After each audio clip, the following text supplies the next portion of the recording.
guys, I'm Layla. Welcome to raidlore Stories. Today's lore story is going to be for High Khatun. So High Khatun is one of the first champs you get for free as the login reward, right? Like if I remember correctly, I think she's the 30-day login. I've been playing for so long, sometimes I forget.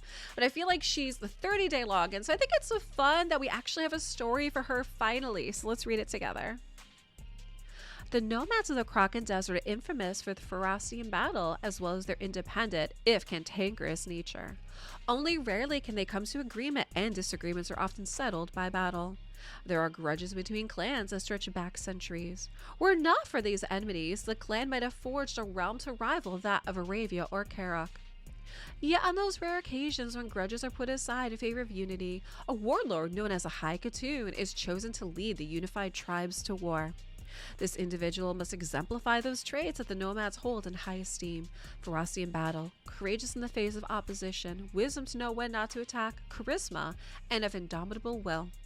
While many nomad chieftains can claim some of these traits, few have them all. It is a rare warrior who can rise to the position of High Khatun, and even rarer one who could hold it for any length of time before they are toppled by defeat, betrayal, or simple circumstance. Over the centuries, several have joined the Arbiter and entered a shard before such an event can occur. The rise of High Khatun is never predictable. Some individuals have given themselves a title when they led their people to wars of conquest upon neighboring clans of nomads.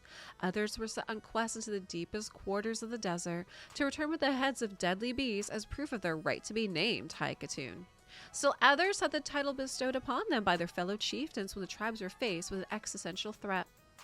Parasha the Falcon, the High Khatun who led the nomads when the corrupted academy city of Irith attempted one of its periodic expansions of their territory, was one such warrior. The armies of Irith had slain hundreds of nomads and captured more than matter in days. A conclave of chieftains was called, for every nomad recognized that no clan could stand against the horrific might of the Dark Academy city alone. The chieftains knew that they had to choose one from among their number to act as the leader of the horde. After some debate, they chose the youngest, Parasha.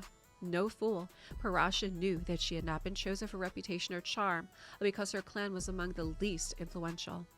The other chieftains had no wish to bow to her for longer than it took to defeat Arath, and intended that she be a figurehead only. Parasha, however, was determined to show that though her people lacked the power of some of the other clans, they were no less worthy of respect. To that end, Parasha led a series of daring raids in the Arathi encampments, drawing the enemy force into the desert, where the other clans picked them apart at their convenience. So successful was Parasha's strategy that the chieftains who had elevated her grew nervous even as they cheered her victories, fearing that she might attempt to unify the clans under her banner for good. They resolved that once the war was done, so too would the High Khatun's life end. To this day, the circumstances of Parasha's death are a matter of some debate among the clans. Some claim she was slain on the eve of Arath's defeat by a sorceress assassin who attacked from the shadows. Others insist she was felled by an arrow in the back. Whatever the reason given, all agree that it was for the best. A High Khatun is a fine thing to have, but only when absolutely necessary. Wow, that was a bit kind of dark and not really what I expected. So very similar to kind of what we see sometimes with these epic champs is the High Khatun is a title. It's not necessarily the person. Though it seems like with this one we give her the title Parasha.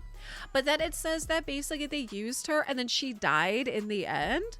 I'm not really sure what I think about that, guys. Leave me a comment down below what you think for the lore story for High Khatun, and thanks for watching.